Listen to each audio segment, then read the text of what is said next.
Welcome to Out and Down, or as some people may think of it, Down and Out. I'm here today with my friend Jacob. Jacob, say hi. Hi, nice to meet you. Yeah, so how was your week? Been not too bad. Been pretty good. It's been working a lot, but having a pretty good time though. Nice. How's work going? Not bad, not bad. I'm in a very busy time at my work, but we're doing okay. How about you? I'm doing pretty good. You know, just trying to get through the weeks. Fair enough. But yeah. I've been doing like really well compared to, recently. Yeah, just doing pretty stinking good. Nice. For real. So let's start off. What keeps you awake at night? What keeps me awake at night? A very direct answer would be sleep apnea. That's something I've been... Have I told you about this? Didn't you do a sleep study? Yeah, pretty recently I did a sleep study and discovered that I have severe sleep apnea, so... What kind do you have? Like... Basically, it's just like, I don't know how to exactly describe it other than they just said it's severe. It's like, what did they say? I think during the test I had like more than 60 incidents an hour, so it's like... not breathing during the night more than 60 times an hour. Oh my god. Which was surprising to hear, because honestly, even the doctor said, like, because I don't manifest that many symptoms of it. Yeah. But he was surprised to hear the number be that high. But what about mentally? What keeps you awake? Like, what do you think about right before you fall asleep? honestly, just about well, I mean, I don't tend to have like if I am anxious that day, I'll definitely be thinking about anxieties. But honestly, anything and everything will keep me up. And I think that might be the ADHD, but it is just like, it's hard to get my brain to go to sleep. It's hard. I'm just like, I think the best way that I can make myself go to sleep would be to like just start thinking about like stories and stuff. I think that's the best way to think about going to sleep. Because anything else I'm thinking about, if I'm thinking about like the events of the day, yeah, I'm too dialed in on that. I feel like I need to like, I understand, drift out a little bit more. Sometimes I wish I could hire somebody to like come in my room and read me a bedtime story. Absolutely. Like, please normalize that for adults. Like, I miss it so much. Like, I used to have Audible and I would do that, but I didn't want to pay for Audible. So I just kind of like try to block out all the thoughts. One thing I've been thinking about a lot lately when I'm like trying to fall asleep is like thinking about like how other people's bedrooms are and like how they like vibe in bed. Like, what's the vibe of like their like sleep area. Interesting. I've been thinking about that a lot. Like sort of like pillow arrangement type stuff kind of, or what? Yeah, and like just how people like are able to sleep. Like just sort of like imagining someone being comfy and trying to like put yourself into that mindset kind of vibe, or I'm thinking more in like a weird film stance, like what people's like like in characters they have like some characters like falling asleep in bed or whatever. And I think about that. Like I wonder like from an overhead camera. Oh, okay. You know what I'm talking about? Like the aesthetics sort of like a bird's eye view kind of thing. Like imagining yourself like being watched on camera kind of thing, sort of like not in a creepy way, more in like a aesthetic pleasing way. That's what I've been thinking about a lot lately. Interesting. Yeah, I don't know why. I'm like, I wonder how other people sleep. Nice. Yeah, I think other than just like thinking about stories, I think I usually just try and like sort of black out my brain. Like I just try and just like picture just like a void and just kind of like push, because if when I'm thinking about other stuff, I feel like it's distracting me from sleeping. I feel like I need to just like zoop, just like a screen across, just like I'm not seeing anything, I'm not thinking about anything, I'm just kind of breathing trying to shut things out. Yeah, I let everything in. That's fair. Because I've heard somewhere that your dreams help you solve your issues. Okay. So I like try to think about all my issues before I fall asleep. Probably not the best tactic to. It do be. I mean, it could be a good thing. Like I said, I think we were discussing this earlier, but yeah, I tend not to dream about situations related to my real life that much. Yeah. And so maybe that's the thing. Maybe I have trouble solving problems in my real life because I don't let my dreams process through them. Maybe that's understandable. The worst is like when I have a crush on somebody and I keep dreaming about them, and I'm just like, I really hope I don't like come up with this fabricated version of this person that I have a crush on. I can see that. Yeah. Try to not have crushes. Okay. Now I just want to be like, tell me about some crushes you would dream. I'm not. That's my business. That's fair. This is podcast. Yeah. Because what are the odd chances someone I like listens to it and they're like, I wonder if that's about me. That's fair. Yeah. Well, it is. So, when's the last time you threw up?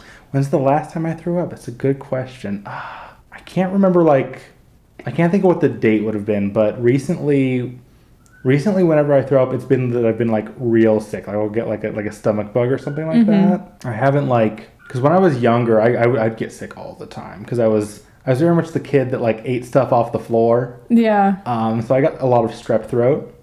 And I used to get car sick a lot. Both of those things. Just a horrible stomach situation going on. And so it used to be like throwing up used to make me feel like, because I'd feel better afterwards. It'd be the release, like my stomach would get out what it needed to get out and then feel like better afterwards. Right.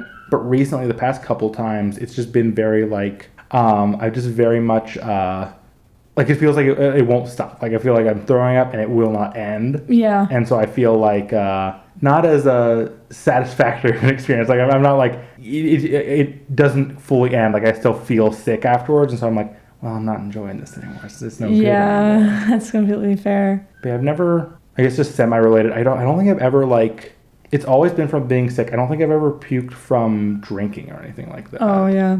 I have a bad habit of trying to impress people or like seeing someone I haven't seen in a while and being like, oh, we'll go to all these really cool places and I'll show you all these things. And then I end up yakking because I'm just like overly excited. Because I'm like, I really love hanging out with these people. Like, how do I get people to hang out with me? That's embarrassing. That's very partying hard, baby. Party hardy. Party hardy. Yeah, I think there've been like once or twice I've come close, but it's definitely been, I've just never quite hit that point. But it's also like, there was one time, I think like the most drunk I've ever been was this like, I think it was a Halloween party maybe with it wasn't like the one with you, but it was just like a little get together with like a couple people. I think like honestly 2020, so we probably shouldn't have been getting together. Yeah. But it was a fairly small, like it was like only like a couple people. I remember like I think everyone else ended up like, it was getting close to the end of the evening and they were like feeling like I want to go to bed, I don't want to feel this drunk anymore. And one of the guys was like, well, what you gotta do, you just gotta shake yourself really hard until you throw up to feel better. And I'm like, I'm not gonna do that. I think like most of them ended up doing that. I'm like, oh, I'm good actually. I've never heard of anyone doing that in my life. I think I've met that guy like once at that party because he was a friend of theirs, but I'd never met him before. Probably the wild card friend. I guess, yeah, but it was like, I don't know, I think it was like a college friend because like I didn't go to the same college as them, and so like I think it was like a college friend, but interesting guy, but yeah, he was telling a story about that like he was like on, I think it was like a study thing in like England.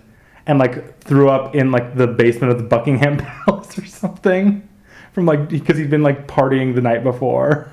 How do you get into the Buckingham Palace? It was like a tour or open? something. Yeah, I think it was, or no, maybe I can't remember. It was some important English building. Maybe it wasn't Buckingham Palace. Maybe it was somewhere else. But it was like some important English building, and he was like on a tour there or something, and he just like puked in the basement somewhere in like a bathroom. At least it was in the bathroom. Imagine if he had thrown up in the middle of the floor. Wow. I do be that way. There was this time, it was a Halloween party you went to. Oh, okay. I was trying to impress somebody, as always. I don't know why I do this to myself. But they were like, oh, do you want to smoke? I'm like, I don't really smoke. And then I was like, I'll smoke. You know, I'm at my apartment. I could just, like, crawl in bed and, like, fall asleep. So this is right before I smoked. I like ate a bunch of like the snacks I got. So I ate some like pico de gallo with like a bunch of chips. I was like, this is so good. So I kept eating it. And then right after I smoked, I like talked to my best friend. My best friend is making out with this guy she just met in like a side room. And I had to like go up to him like, I don't feel good. Like I need to go lay down. I don't feel good. So another like factor in this is I had to move my bedroom trash can into the side room where we were playing like drinking games. Yeah. And so my intoxicated brain thought my trash can would be in my bedroom. There was no trash can in my bedroom. I had friends storing like their bags and purses in my room. Oh no. And I go to like lay down in bed and I like leaned a certain way. And I just threw up all over my floor. Oh, no. So much vomit. Like, I'm disappointed in blackout because I completely remember this. Oh, no. I just threw up everywhere. And it was so horrible. And there was, like, chunks of pico de gallo on the floor. And my costume was just completely wrecked with, like, vomit. Oof. And I just know if I like didn't smoke, I would not have thrown up like that. Like I probably would have had like a little puke in the bathroom. But that just like set you off weird. Yeah. Because if I mix the two, I will throw up. There's like no doubt about it. Can't do crossfaded. Can't do. No, not for me. I just don't like smoking. It just makes me so anxious and paranoid. And it just throws everything off track. I feel that, yeah. So you remember COVID? Oh yeah.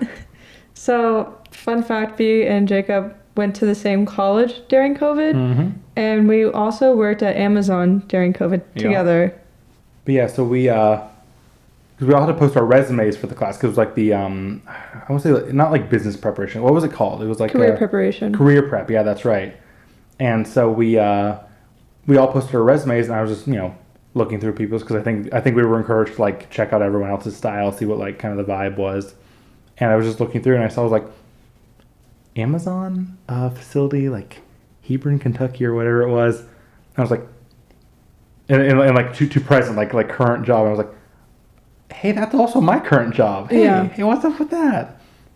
And so then it was like, because I don't think there was like profile pictures or anything on the class. Because it was like Zoom or something. You didn't really see what people looked like. Yeah, and so because it was a fully online class, and so I just had your name to go by, and so it was like I was just kind of like going around and I also didn't know very many people's names at work because I don't know, I'm bad with names, and so I was just kind of going around just like, could that be Sarah? Is it who is it? And then I think I like saw you wearing a Cincinnati State hoodie, and I was like, there we go. There That's the she one. is. There they are.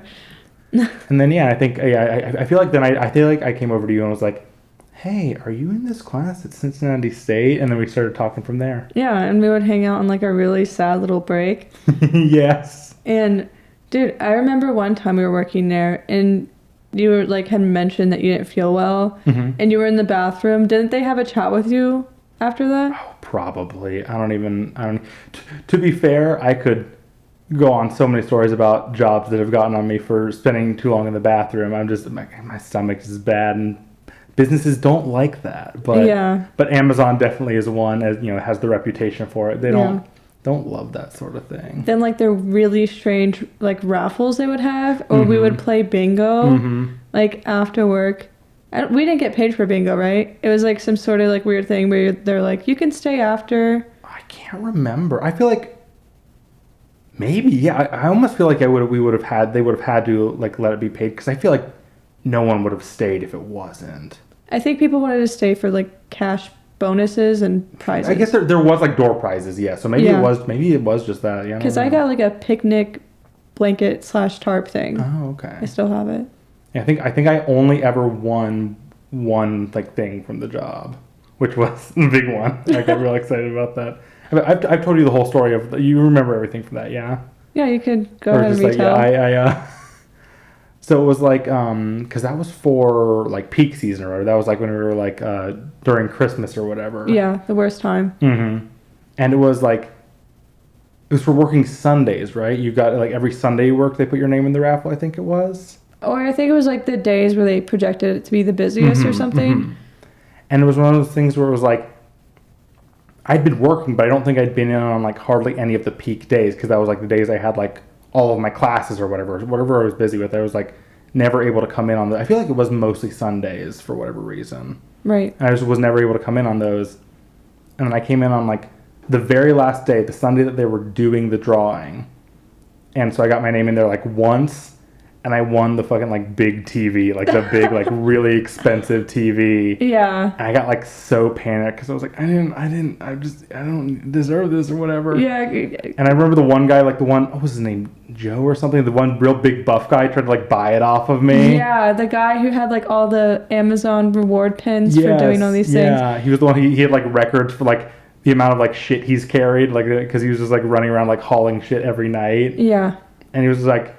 He's trying to buy it off me for like, not a teeny amount of money, but I was like, that sounds okay. And then like someone like looked up the actual TV on thing, and it was like he was maybe offering me like 20% of what it was worth. How much was the TV worth? Oh, I can't remember now, but it was thousands of dollars.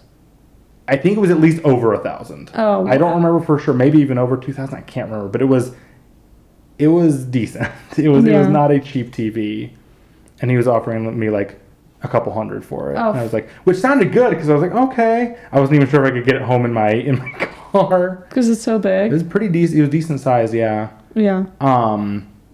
But yeah, it was just really it was really undercutting me on it. When I was also panicked because like I think one of the supervisors said something that I didn't think was a joke, but I think now was a joke, but about like having to pay taxes on on winning it. I was like, it's so expensive, I can't afford the taxes on this TV. Not even. And that was nothing. That ended up being nothing. But yeah.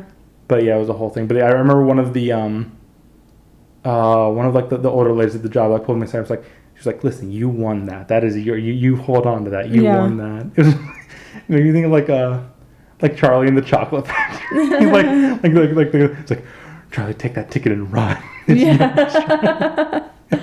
It's so true. Were you there that one day I did the 100 packages? I can't remember. I don't remember if I was. You hit one of the big milestones? Yeah, I got a little pen. And I think maybe I got like pick a prize out of the cage things. Because 100 packages in our shift that was impressive. Like that's not easy. I don't think I ever hit. I'm sure I didn't hit anywhere close to those numbers. Because the shifts would be from like 11:30 to like 4 a.m. Something like that. Yeah. And we worked in the extra large department, so we had these like, what are those things called that we would pick the packages up with? Oh, like the dollies, like the dollies, little service dollies. Yeah. So we'd all have to like claim a dolly, and sometimes you get stuck with like the jankiest one. Oh yeah.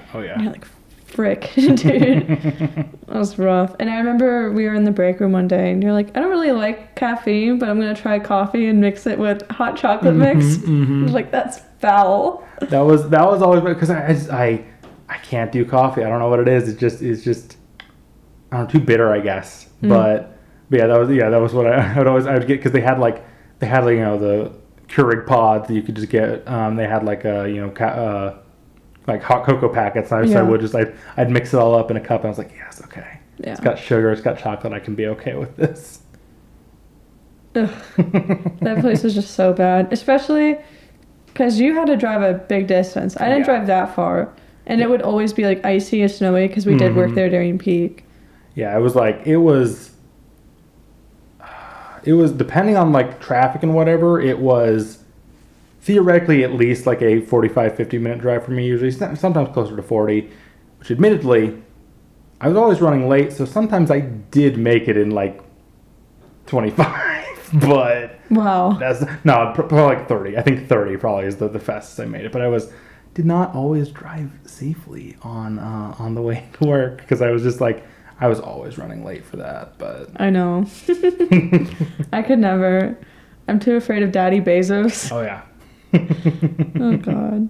It was a weird facility too. The place was like, it was just because, I think part of it was just there was like a very new facility, and what we were doing was like a weird kind of like side hustle thing. Like, it was obviously main Amazon, but it was just like, being the AMXL whatever, it was just kind of like a weird thing. But it was also like they had their like disease research center also. So you remember that? Yeah, like that so they would like test diseases. It was something like that. Yeah, I feel like I still have pictures of some of it. I saw some of like the laboratory people walking around, and I'm like, what are they doing? But yeah, there was like a disease research, Amazon disease research lab in the same warehouse we were working in, which was wild. Just a weird thing to have there. Yeah.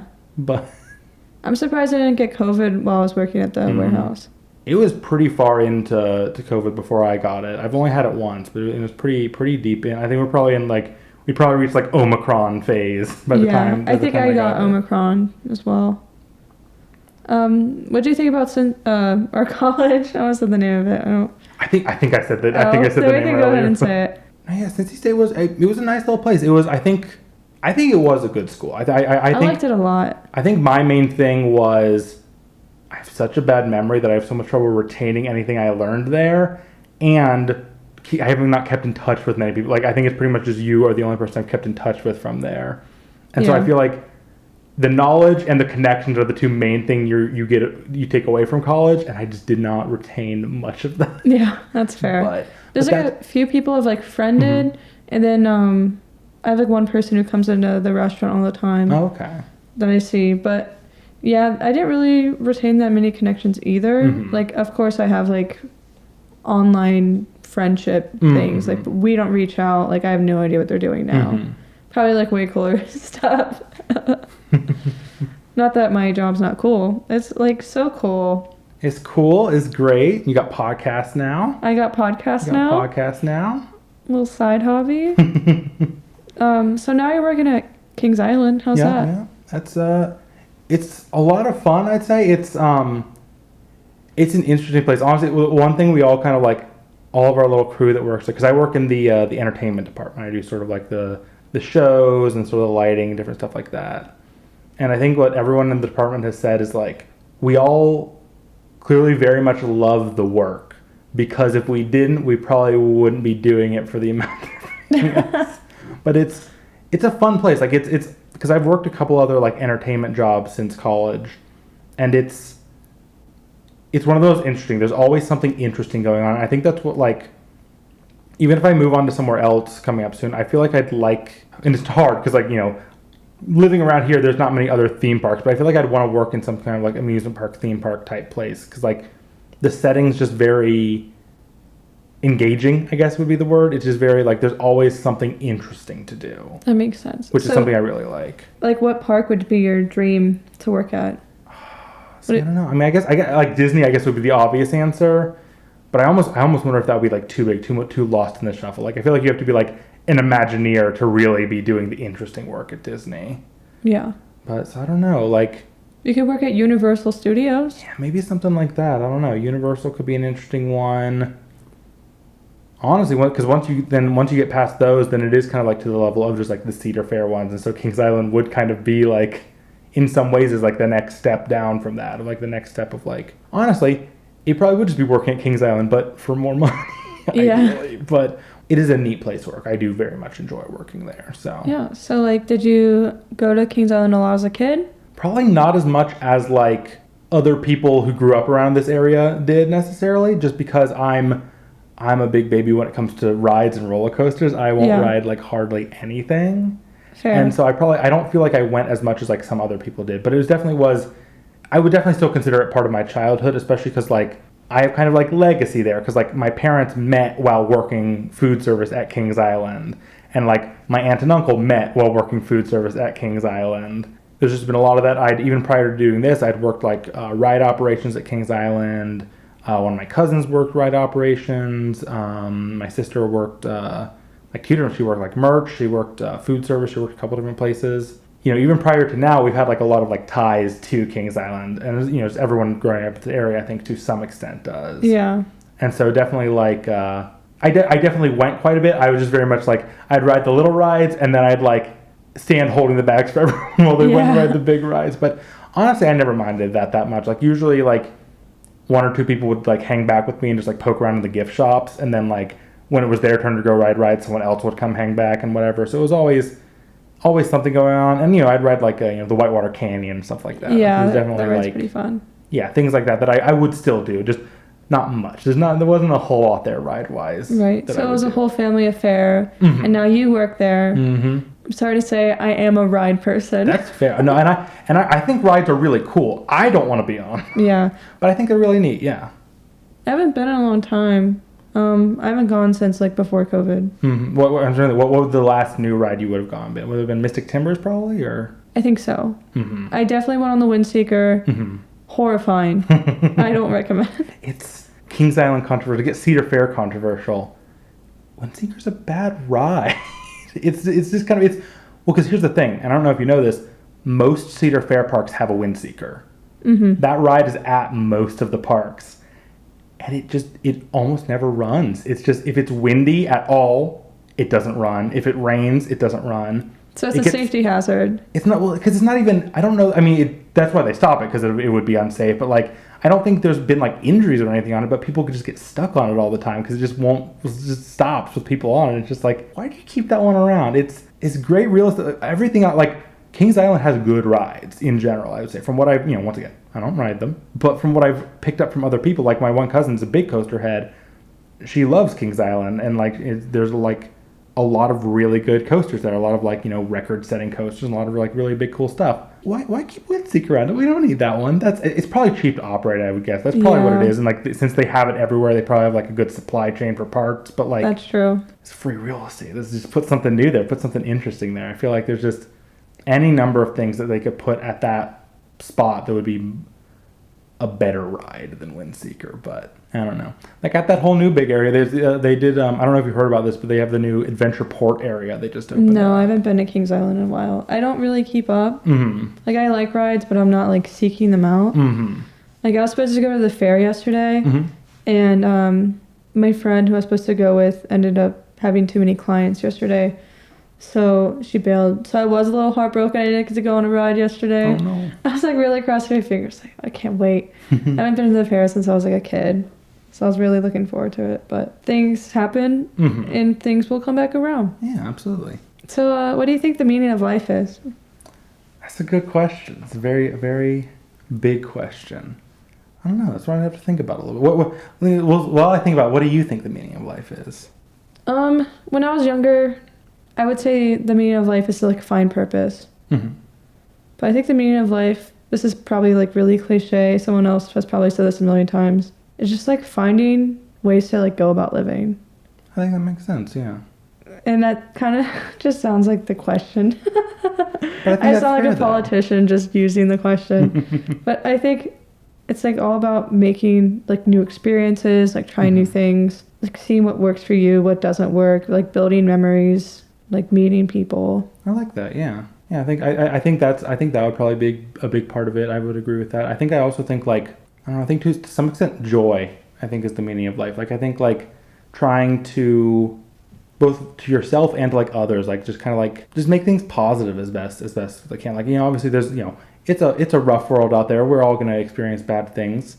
And I think that's, you know, important to like, you know, not like shove that under the rug, or I think that is also an important aspect of life. But I think like trying to always make things better, I think is a really important thing. Because, you know, it's to get like, you know, existential with it or whatever. It is kind of like people always go with like, you know, we're so small in the universe, so it's like nothing matters. And it's like, yes, that's one way to look at it. But on the other hand of that, it's like we're so small in the universe doesn't care about us, but we care about us. So it's kind of up to us to make the meaning. Like it's kind of up to us to be like, well, you know, this impacts me and this impacts the people I care about. So like whether the universe gives a shit or not, I do. And so like I want to like make my little world better kind of thing. I agree. That's a really insightful way to think about it. The thing that like really brings me down a lot of the time is like there's some weeks where I'll be like attached to my cell phone. Mm-hmm. And I'm sure as a lot of people know, hate comments are like the most toxic place ever. Mm-hmm. Like, for instance, I'm going to use myself as an example. This was like middle school. Mm-hmm. And I'm sure as a lot of people know, in like the 2010, like early 2010s, people would post a bunch of like goofy videos to like YouTube of like doing dances or like lip syncs or vlogs, whatever. Okay, so here's what I looked like at the time. I feel like this is important. I had like bangs. So I looked like Tina from Bob's Burgers. Mm-hmm. So I had the bangs, the bob, the glasses, what have you. Mm-hmm. So I used to always record myself singing songs because I wanted to be famous as a kid. Yeah. Not like famous, but like either like a comedian or something, whatever you. But so I posted a video of me dancing and lip syncing Paparazzi by Lady Gaga. And I got like a handful of views. The top comment, there was only one comment. I don't know why I said top comment. The one and only top comment was like, this loser goes to my school. Oh no. And I was like, no. My confidence has been crushed forever now. No. Like, obviously as an adult I've had a glow up, but do you ever feel like people like flirt with you as a joke? Like, did you ever have that happen to you as like a kid, or like do you ever feel that way as an adult? I haven't had that. I think honestly, I don't know. Well, I think part of it, it's a mix of two things. I think one is I don't know that I've really been flirted with that often. I don't know. That's never like hasn't been something that's happened to me that often. But the other angle of that too is even if it did happen, if it even is something that has happened, I'm very oblivious and I don't think I'd like ever pick up on it. I think I've seen somebody out hit on you before. Like, I think we've been somewhere together, and I was like, that person's definitely hitting on Jacob. Interesting. Yeah, like, I'm pretty sure I've seen it in, like, real time. You've got to call it out in the future. I will never catch it. Honestly, it's a mix of, like, A, not seeing anything as flirting, or B, wanting everything to be flirting, and so, like, interpreting it automatically as flirting, and then being like, no, obviously not. Don't put that out of your head. That's not the case, kind of thing. Like, I have a really bad thing about, like, being unintentionally flirty. Mm-hmm. Especially with, like, people I just see all the time. Mm-hmm. And this is, like, a common thing. I'm like, does this person, like, want, like, me romantically? Mm-hmm. Or are they just being nice? Yeah. I feel that a lot.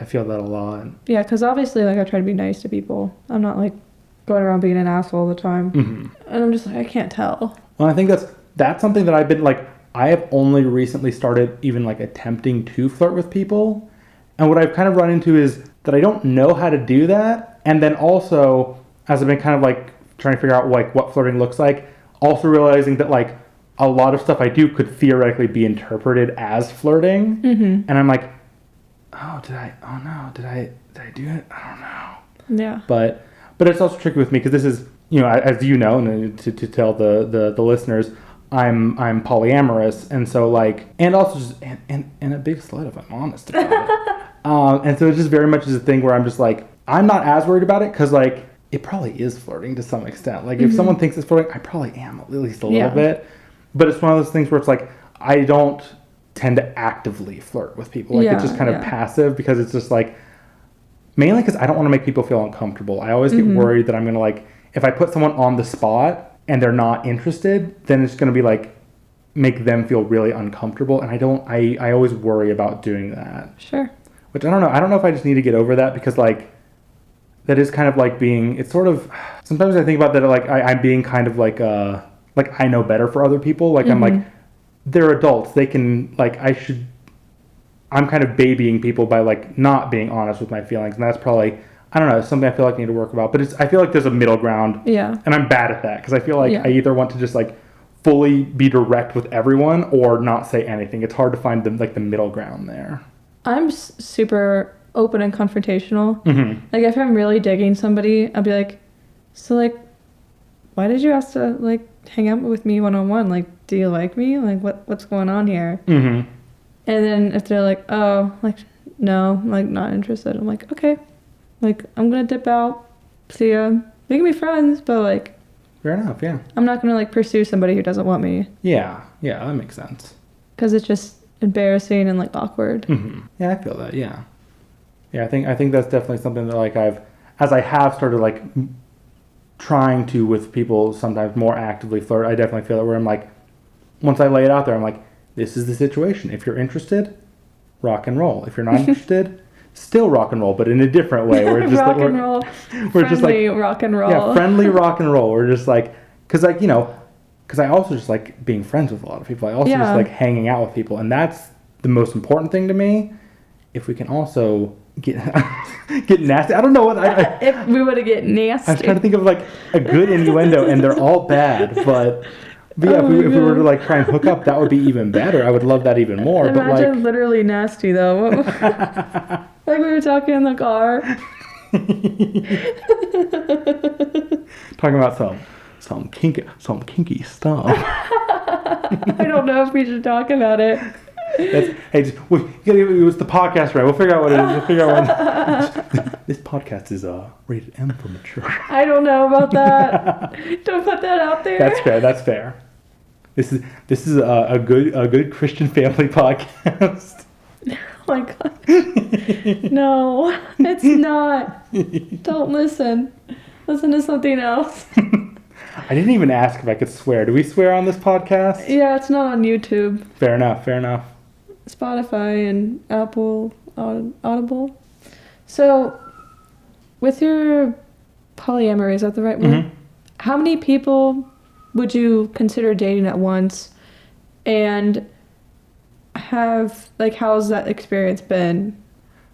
It's like, what are the limitations? Like, how far are you going to take it? Like, it's tricky because I think part of that is I think some of that's trial and error. I think some of that is, like, getting into situations and then seeing how it feels and seeing if I need to like back out or whatever. And I think part of it is I'm, once again, as we talked about, not good at flirting and I'm not good at like initiating stuff. And so I think like I haven't gone very far with it, but like I feel like it's tricky too, because like dating versus just like sleeping around, I feel like I could conceptually like sleep around with like a lot of people. I feel like that's, I can't think of where I would necessarily draw a limit with that. Dating is trickier just because then it's like, you know, that's like, if I'm really dating someone, I want to be able to put a real emotional investment with that. And that's just hard. Like it is time consuming and I'm bad at scheduling things. Yeah. So I feel like an actual, like, as far as like, because it's arguably like what I'm talking about more is like ethical non-monogamy, whereas with polyamory, like multiple people in like the same kind of relationship or like consistent relationships with multiple people. I think, I feel like more it would be like, I could see maybe having like two, maybe three consistent partners if it was like, if the right situation arose. But once again, it's also like, it's harder dating with poly, which is weird because it feels like it should be easier. It feels like it should be like, oh, well, then the field's fully opened up now. But it shrinks the field a little bit because like not everyone is comfortable with polyamory, which is fair. Like it's not for everyone, but it is like people are less interested in once that comes up because then it's just like, well, I don't want to share this relationship. I want it to be like one-on-one, which is absolutely fair. Like that is a very reasonable thing for someone to want. But yeah, for sure. I mean, don't think I can be in a polyamorous relationship. I feel like when I really do like somebody, like I'm all about that person. Like cannot get enough, throws up on the floor and dies. Like that's how I feel right now, actually. But this person you're talking to, I won't go any more into that. But briefly, I've been talking to. We'll see. I probably shouldn't talk about it publicly. That's fair, yeah. But would you be in a relationship with somebody who you're also sharing with your partner? Like, do you think you'd do a throuple? I could see that happening. I think it's one where it's like, it definitely depends on like if the person's comfortable. I think like because my partner and I have kind of talked about it with before. Because you know, for background, I currently have just one steady partner that I'm with currently, and sort of like looking around, seeing about dating with other people. But I think it would be sort of a thing where like probably like, you know, one of us would maybe start dating the person, and then probably the other, like if it happened that the other two were interested, then like either they date separately at the same time or like bring them in, whatever. But like we're not really looking for like we you know, we don't like go on dating apps together of like we are a couple looking for a third person to come in kind of thing. Yeah. Mainly just because like there's kind of a big stigma of like unicorn hunting is like the big thing. And it's just, I don't know any way to like do the looking for a third thing without it feeling like that. Yeah. Because it always feels like you know, there's this stable relationship and then you're just kind of grafted onto the side. And that always feels like it just feels bad. I could see that. Has your partner dated anybody else while you've been together? Very briefly, yes. She's a lot pickier than I am. She's a lot, and I say that like it's a bad thing. She is a lot, like I said, I am a big slut. She is much more like she needs to form a lot more of a connection with someone. And there's a lot more of like she needs things to like align in like a very specific way to like have that connection. Whereas I'm a lot more like if someone shows interest in me, I'm like it does not take a lot to get me interested and on board in like trying to like hook up or have a relationship or something. Where she's just very more along the lines of like she needs to have that connection first and wants more just like she doesn't want to just sleep around. She wants to have like another permanent partner kind of situation. That's fair. So I have, which once again, I haven't even been with that many people, but like it is more so than her just because of, I'm trying to think of a good way to phrase it. Like I put myself out there more easily on more things, where she is more reserved and more like looking for something, I guess, more special, I guess. I don't know what word I would use, but like more like, so like maybe she's demisexual? Yes, that's something she's discussed, and I think it is probably the case. I don't know if she officially identifies as that, but definitely something along those lines where like she needs that connection first. Yeah, where she needs that connection before like hooking up with someone or sleeping with someone. That's fair. Yeah, that's really interesting. Whereas I'm more along the lines of like, you know, I'll let one of the managers at one of my jobs grab my ass behind a bar sometime. That's fine. We'll make it all. That's fine. That's all right. I get that. With the way I am with dating, so one of my friends called me out recently and was like, you just don't know how to say no to people. And I'm like, that's not necessarily true. Like, I was casually seeing somebody, like, we didn't really, like, hook up. Like, we would kiss sometimes. but I just couldn't get past that because didn't really feel that much of like a emotional connection, and I kept trying to like force it on myself, and then I'm like, I just need to not talk to this person, and that's happened to me like a handful of times throughout the last couple of years, because I've been mostly single for the last couple of years. I tried to work something out with somebody I had dated like 4 years ago. Yeah. And I was like, this is too much. Like, I'm not a kid anymore. Like, I'm about to be 25 next month. Like, I can't be messing around with people from like my past. Like, that's not me. Like, this person doesn't really know me anymore. Yeah. And then, so I've just been like having issues like trying to genuinely connect with people. Sometimes it can be really hard. Yeah. Like, I don't know. It's just weird. And I'm also like pretty reserved about that kind of thing. Unless I like really, really like somebody, then I'm like, you know, really, really going for it. But I think would be like, you know, in friend groups in general, I like the idea of just like sort of like platonic intimacy, just like more like just being like physically close, like cuddling kind of stuff with friends more. Is like, I think just something like, it's tricky, and like especially in like, I feel like other societies, like other like, you know, European places and other things like that, other places around the world, it's a little bit more common. I feel like in America we're a little bit like prudish about stuff like that to some extent. Like that's something my sister was on like a sports team with like some athletes from like who came in from other countries. Yeah. And like she was like, you know, just like in casual, just bringing up like, so compared to like you guys, would you guys see like Americans as prudish? And like she hadn't even finished the question. They were like, yes, yeah, very much so. Yeah, I could see that. And that very much is so like, yeah, just stuff like that. Like I just like the idea of just like intimacy. Like I feel like even just saying that, like it feels like it's such like that's such a private thing. But I feel like just, you know, like being like I feel like some friend groups like won't even hug. Like I feel like I don't hug my best friend. Yeah, and I feel like that is absolutely fine. Like once again, it is definitely a thing of like it's good for some people and not good for others, and that is like I think one of the reasons why it kind of doesn't happen as much. Which is once again, I think it's very important for people to be comfortable. If you are not comfortable with that sort of thing, that is very much fair. Yeah. But it then sometimes is hard on the other end to like even bring it up, because then it feels like an intrusion to even like mention the kind of idea of it. Yeah, because it could be like completely fine, be like, yeah, I'm down, or it could be like, ew, what? Yeah. Because I don't think I could cuddle with my friends. I think that's like out the window. But hugs also are like, yeah, sometimes. Like I'm a very hands-off person unless I'm in a relationship with somebody for the most part. Fair enough, yeah. Like, it just weirds me out. Like even like my boss sometimes will like try to like high five me or like fist bump me, and I'm still like, what? Like what? Like don't touch me. Fair enough. Yeah, I think that is definitely a thing. Like personal space is definitely something that like everyone feels differently about. Yeah, and that is I think very fair and valid. Yeah, because I think like I'm definitely more the type that like, you know, I'm very much a hugging type. I would definitely go in for a hug very often, but I think it's also fine to like not be into that either. I think that's very fair. Thanks. What are your relationship with your parents like? Do you guys hug? Yeah. It's generally pretty chill with my parents. I would say the only like coming out to them was a little rough, but over like, you know, we've kind of gotten past that. They kind of don't bring up my sexuality and stuff, and I kind of don't bring it up, and we just kind of like live in that space to an extent. But outside of that, like, yeah, I'd say we're you know we're pretty close. I'd say we definitely like, yeah, hugs are pretty common. Usually, you know, even like a kiss on the cheek or forehead, like you know, with my mom and my dad, that is very much a thing between us. Yeah, I'd say it is.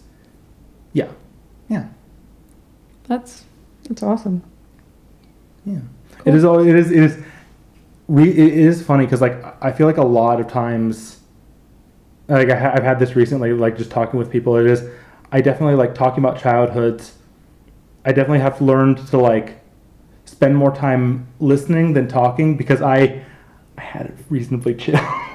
And so I feel like I feel like I don't have a lot to contribute when it is to kind of talk about people's childhoods being kind of more rough, because I'm just like, but you know, I still like it's nice to still like be there for people with that. There's to be like chat definitely. And talk about it. I wouldn't say my childhood was like rough. It had like bumpy spots. Yeah.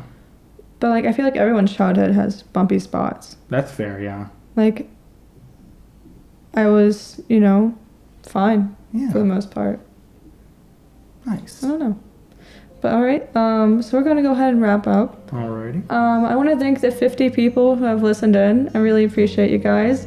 If you have any feedback, feel free to reach out at on Instagram at outanddownpod. Go ahead and leave me a little message if you want to chat or whatever. Feel free to get in touch. All right, and we're out, and we hope that you're not down. Bye. Bye.